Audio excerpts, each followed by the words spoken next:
Bonjour mes chers élèves, je suis votre professeur Agmarat Hussein, professeur de de la matière de sciences et technologies mécaniques. Aujourd'hui, on va entamer la partie de la dynamique des fluides. Voilà. La dynamique des fluides, on va l'entamer avec l'équation de Bernoulli. On va considérer dans un écoulement entre l'état 1 et l'état 2 que le débit, que le volume il est constant et la variation de l'énergie mécanique entre l'état 1 et l'état 2 il est constant, c'est-à-dire que la variation de l'énergie cinétique plus la variation de l'énergie potentielle de pression entre l'état 1 et l'état 2 plus la variation de l'énergie potentielle de pesanteur égale à 0. Pour un fluide parfait. Donc l'équation, ça devient 1 demi V2 au carré moins V1 au carré plus P2 moins P1 sur ρ plus G, Z2 moins Z1 égale à 0. S'il existe une machine entre l'état 1 et l'état 2, l'équation de Bernoulli, la première équation de Bernoulli devient sous la forme. Il n'est pas égal à 0, mais il va égaler le travail de la machine. S'il s'agit d'une pompe ou d'une turbine. Pour la pompe, il a pour fonction de donner de travail au fluide. Il va convertir l'énergie mécanique en énergie hydraulique. Par contre, la turbine, elle va prendre du travail de la part du fluide. Donc, elle a pour fonction de convertir l'énergie hydraulique du fluide en énergie mécanique. Donc, la puissance, quand vous savez tous que le rendement dans un système, n'importe système, le rendement égale à la puissance de sortie sur la puissance d'entrée. Maintenant, on va parler de la réalité. Pour un fluide réel, l'écoulement n'est pas parfait. Il y a ce qu'on appelle un frottement, en mécanique de fluide, une viscosité qui va résister au mouvement. Comme vous voyez ici, l'écoulement de l'état 1 à l'état 2, il y a la création des efforts tangentiels qui vont résister au mouvement. Ces efforts de frottement vont générer des pertes énergétiques. En mécanique de fluide, on appelle ces pertes énergétiques les pertes de charge. Il est quantifié par G1,2 entre l'état 1 et l'état 2. Donc, G1,2, ce sont des pertes énergétiques, ce sont des pertes de charge. Mais comment peut-on calculer ces pertes de charge? C'est ça la question. Dans un premier temps, on va considérer les pertes de charge. Il y a deux types de pertes de charge. Perte de charge singulier ou bien régulier, c'est-à-dire linéaire, et perte de charge singulier. Les pertes de charge linéaires, elles dépendent de dimension de la conduite et la nature de fluide. Les pertes de charge singulier, ils dépendent de la variation de la section et de la variation de changement de direction. Dans le cas dans votre maison par exemple, pour le cas d'un coude où il y a changement de direction. Dans les deux relations, il faut calculer dans votre programme les deux coefficients lambda et ks. Pour calculer lambda, il y a un nombre qu'on va l'appeler nombre de Reynolds. Comme vous voyez ici, les pertes de charge réguliers, elles dépendent de plusieurs paramètres. En physique, s'il y a un phénomène qui dépend de plusieurs paramètres, il s'avère très difficile, voire impossible de calculer analytiquement. C'est pour cela qu'on va faire appel à des équations, à des expériences.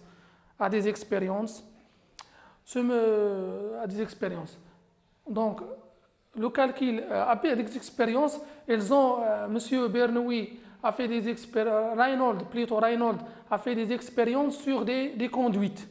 Il a fixé la vitesse et la viscosité cinématique, il a varié le diamètre, il a trouvé quelque chose. Puis, il a fixé le diamètre et le fluide, il a varié la vitesse, il a trouvé quelque chose. Il va sortir avec ce tableau.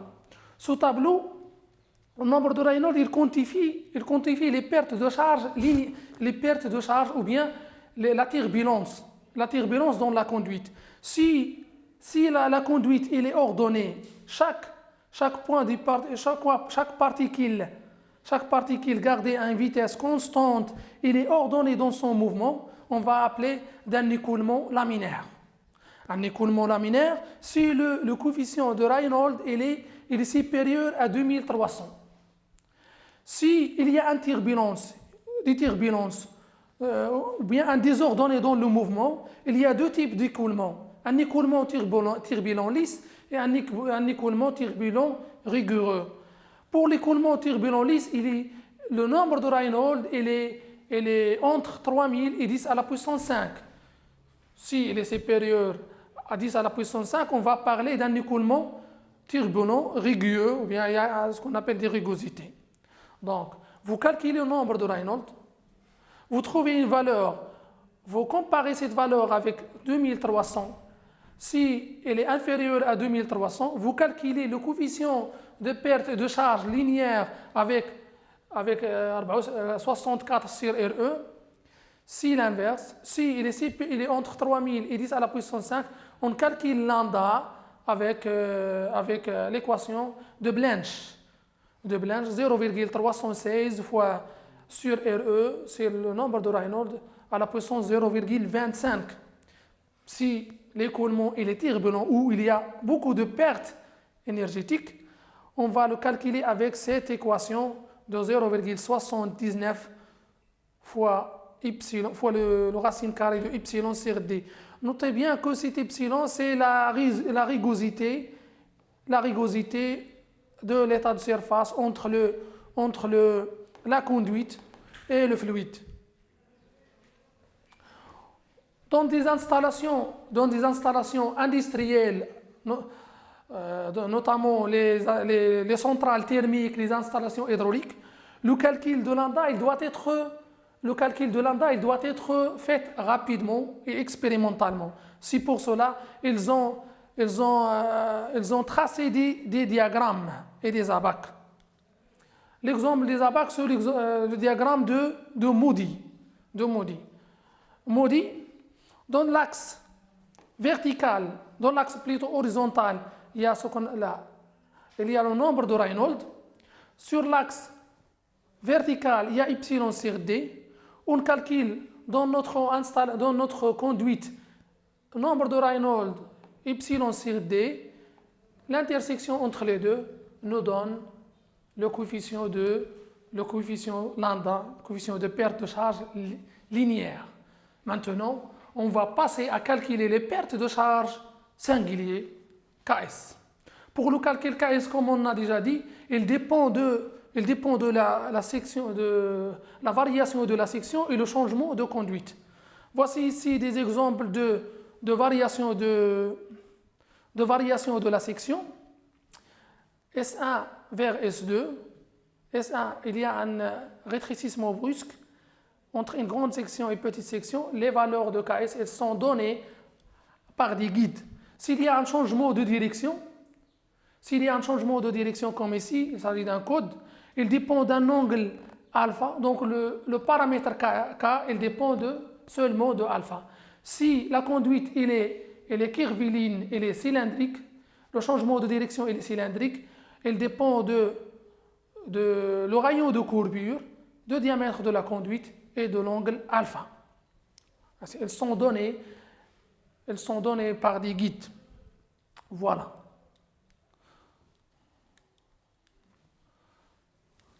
Maintenant, on va passer à consolider nos savoirs avec des exercices pratiques. Voici ici une installation très connue dans les parcs d'attractions. C'est un jeu des enfants.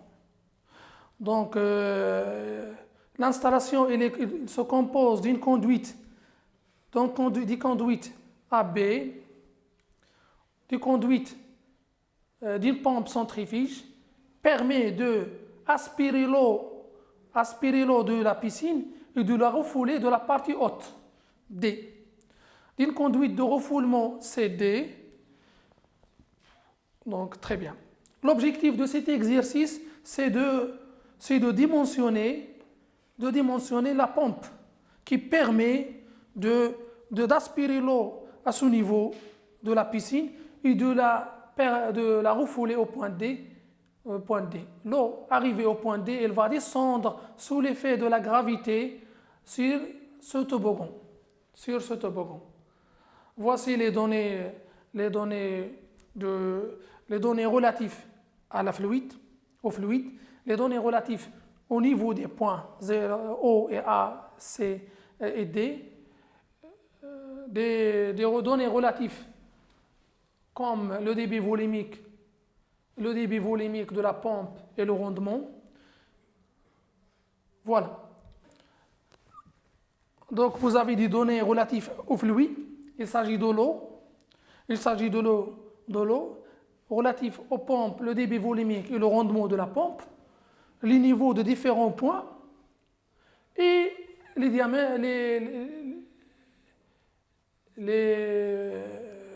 conduites. Très bien. Donc, première question, calculer la vitesse. Pour calculer la vitesse dans la conduite, il faut savoir le débit. La relation qui va lier le débit avec le débit volumique avec la vitesse et la section. Donc on a qui V égale à la section, la vitesse fois la section. Il s'agit d'une section cylindrique. La section est égale à PD au carré sur 4. Donc égale à QV sur S égale à 4 QV sur PD au carré.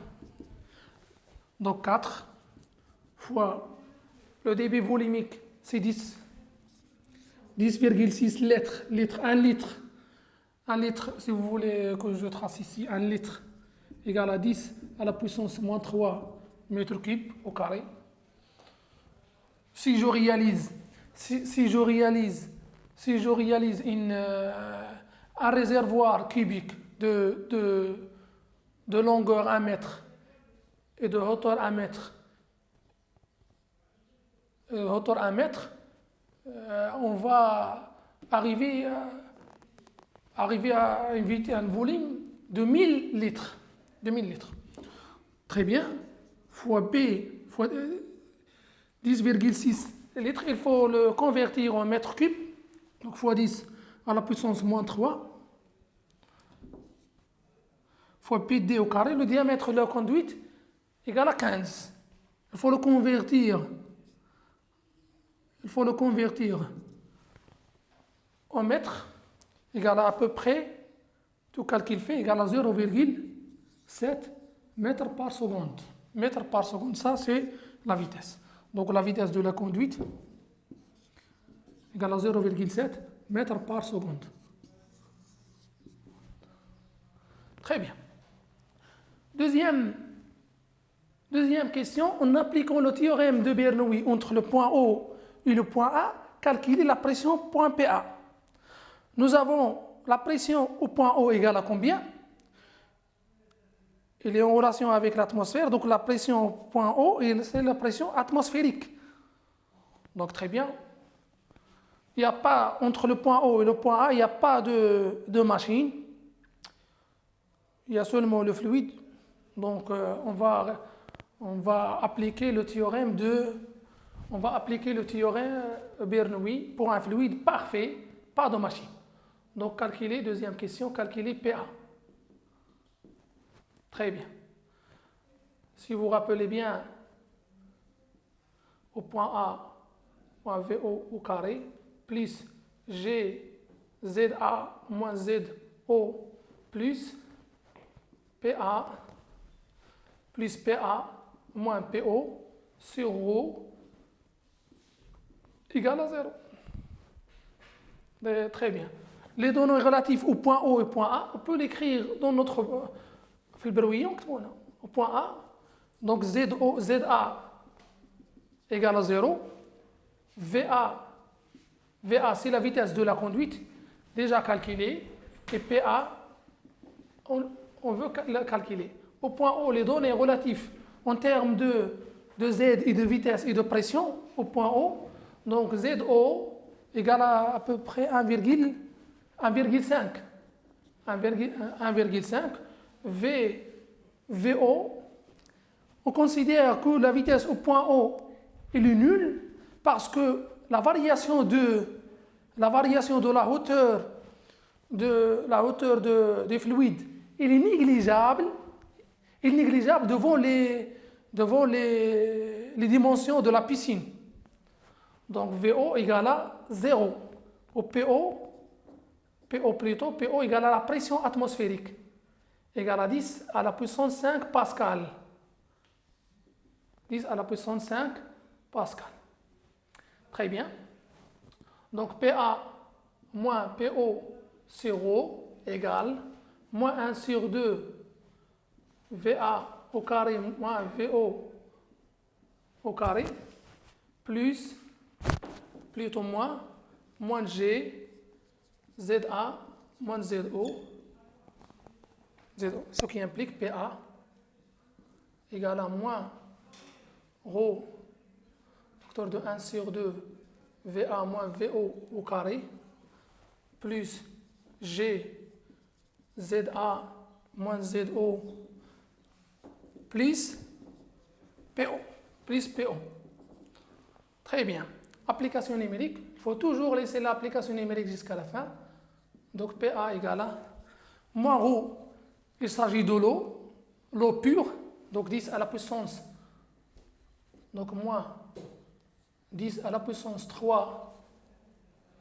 Moins 10 à la puissance 3 fois 1 sur 2.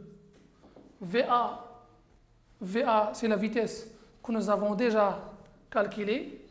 VA égale à 0,6 au carré, plus G égale à 9,91 fois ZA moins ZO. ZA moins ZO égale à moins 1,5.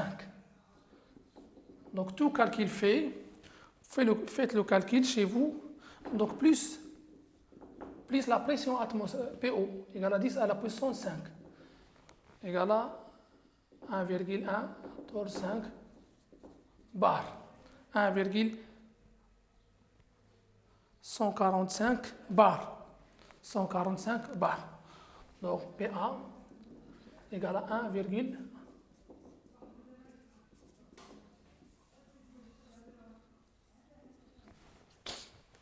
troisièmement, déterminer le nombre de Reynolds.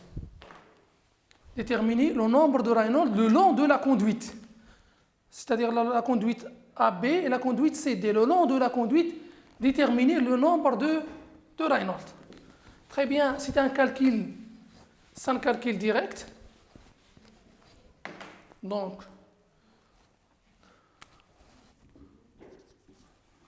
le nombre de Reynolds. Le nombre de Reynolds, il se calcule avec l'équation suivante. Nombre de Reynolds égale à la vitesse, il dépend de la vitesse. Il dépend de la viscosité cinématique fois le diamètre.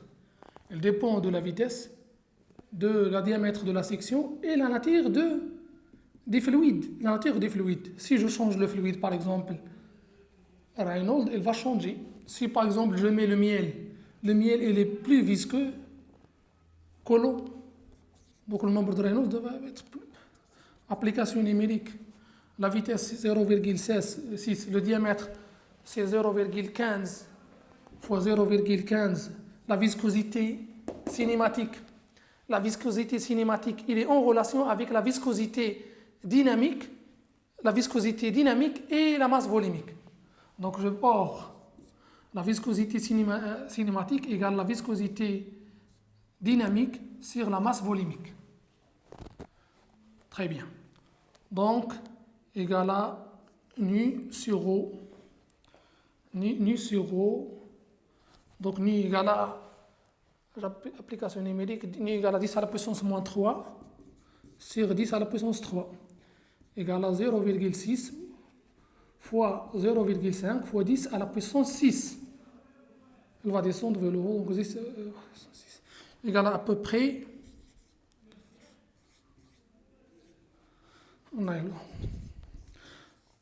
Attention, le nombre de Reynolds n'a aucune unité. Seulement, il quantifie le degré de turbulence dans la conduite. Très bien. Directement, à votre avis, la question qui va être la suite du nombre de Reynolds, c'est de déterminer la nature de l'écoulement pour que je puisse calculer lambda. À votre avis, le nombre de cette valeur de Reynolds est correspondant à quel type d'écoulement?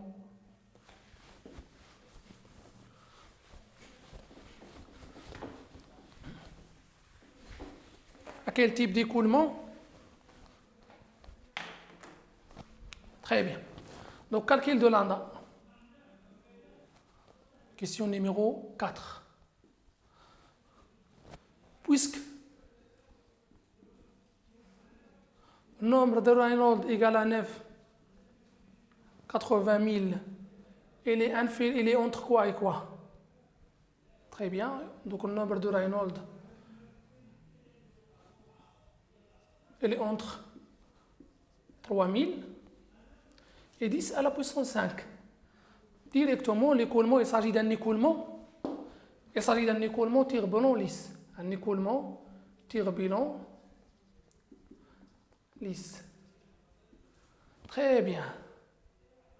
Donc, avec quelle formule je vais calculer? Avec la formule de M. Blanche. Donc, lambda égale à 0,316 fois le nombre de Reynolds à la puissance moins 0,25. Application numérique. Reynolds égale à 0,316 fois 9000, 80 000 plutôt, 0,25 égale à peu près 0,0.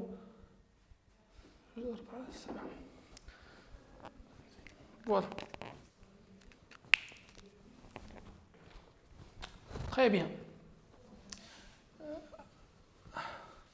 Cette valeur de lambda nous permet de calculer les pertes de charge, linéaires,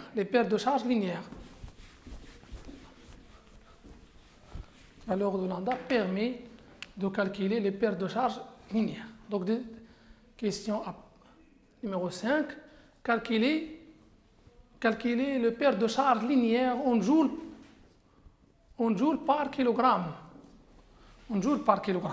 Très bien. Donc, très bien. Donc, c'est égal à moins lambda.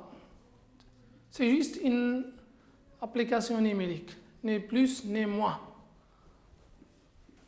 Application numérique, les pertes de charge égale à moins 0,247. La vitesse qu'on a déjà calculée, c'est 0,6, 6 au carré sur 2, fois la longueur de la conduite. Attention, il s'agit ici d'un écoulement entre le point A et le point B, linéaire, et puis vous avez un écoulement ici, un écoulement linéaire aussi entre C et D. Il faut rassembler les deux. C'est ça la longueur totale. La longueur totale égale à L1. Donc longueur totale égale à L1 plus L2 fois L1. L1 égale à combien? Égale à 10. L2 égale à 8. Donc 18.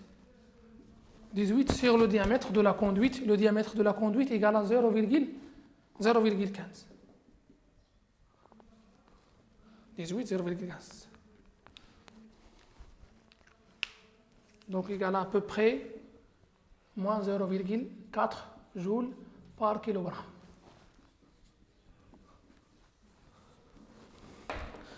Donc, très bien. Donc, pour chaque kilogramme de fluide, on a une perte de 0,4 joules. Elle est considérable. Pour chaque kilogramme de fluide, on a une perte de charge égale à 0, une perte de charge énergétique égale à 0,4. Très bien. Et après, on va calculer. Ça me permet de dimensionner la pompe. Donc,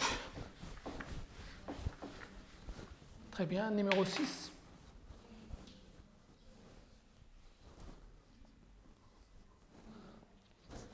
Calculer la puissance nette.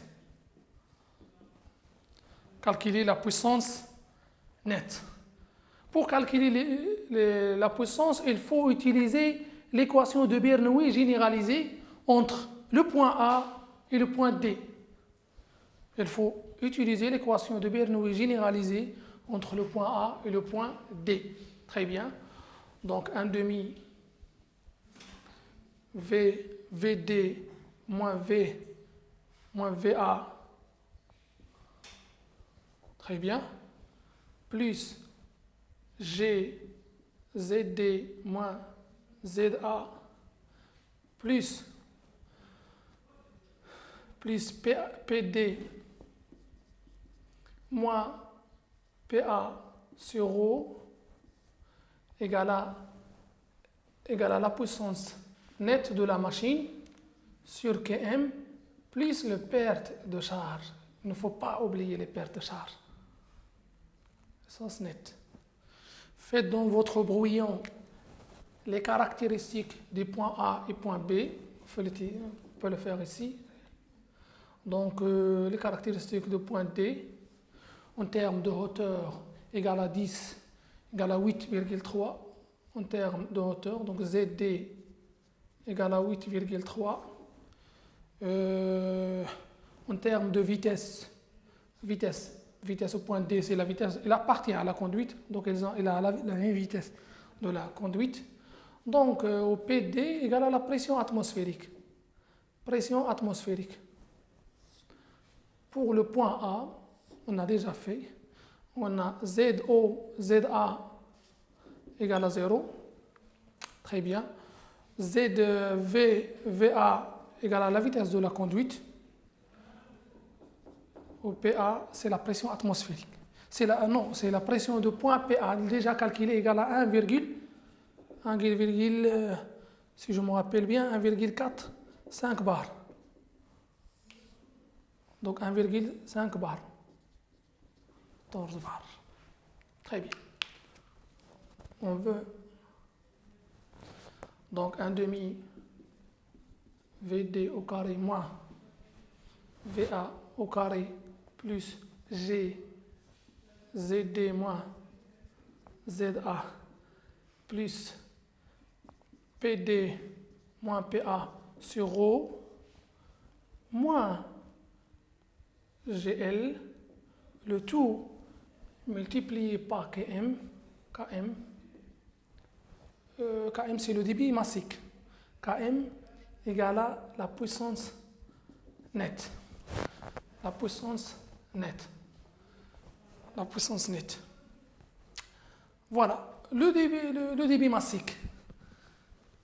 Le débit massique, comme son nom l'indique, c'est la quantité de masse refoulée par une unité d'un angle. Donc, je peux faire une petite, sinon si vous avez la relation, on peut l'écrire rapidement. Rho fois QV. Mais je peux faire une petite démonstration ici. Km, comme j'ai déjà dit, c'est la quantité de masse refoulée pendant une unité de temps. La masse égale à combien? La masse égale à la masse volumique fois le volume. Donc égale à D sur dt fois ρ fois V. Puisque la masse volumique est constante, je peux faire sortir de la dérivée. Donc égale à ρ fois dv sur dt. Cette quantité, elle vous rappelle de quoi? Égale à ρ fois kV. Donc, c'est le débit volumique. C'est la quantité de débit refoulé par unité de temps. Seulement, c'est un petit rappel, parce qu'on n'a pas déjà fait dans le TD de la statique des fluides. Très bien. Je rappelle, donc rho fois QV. Donc, c'est une application numérique directe. Donc, application numérique. Donc, rho fois QV, c'est-à-dire 10 à la puissance 3. 10 à la puissance 3 fois V, QV égale à 10, égale à 10,6 litres. 1 litre égale à 10 à la puissance moins 3 متر كيب. إلا شديتي واحد الشكل مكعب مثلا درتي فيه متر في العرض متر في الطول ودرتو متر في الارتفاع غتلقى متر كيب. دونك هذاك متر كيب غتلقى فيه 1000 لتر ديال الماء. Très bien. Donc fois 10 à la puissance moins 3. Donc VD moins VA. VD moins VA égale à 0. Cette quantité égale à 0. Ce n'est pas la peine de le faire parce qu'ils ont la même vitesse. Plus ZA moins ZD, c'est 8,30. PD moins PA égale à pression atmosphérique, c'est-à-dire 10 à la puissance 5 moins 1,145 bar, égale à peu près moins 0, fois 10 à la puissance 5. Parce qu'en pression atmosphérique, c'est 1 bar. C'est 1 bar. Fois 10, 0 moins 0,145 fois 0,5 sur c'est rho, la masse volumique, 10 à la puissance 3. Moi, GL, il est négatif. Donc, moins égale à 2, la plus, égale à 0, plus 0,4. 0,4 joules. Égale à la puissance. Faites le calcul chez vous. Faites le calcul. Donc, égale à peu près la puissance nette. Égale à 713,14 watts. C'est la puissance à la sortie de la pompe qu'il va donner la pompe aux machines. Jusque-là, on est arrivé au terme de cet exercice. Je vous souhaite que vous allez appréhender et consolider ces savoirs, et notamment le théorème de Bernoulli généralisé. Et à la prochaine, Inch'Allah, au cours de la RDM, de la résistance des matériaux. À la prochaine, Inch'Allah.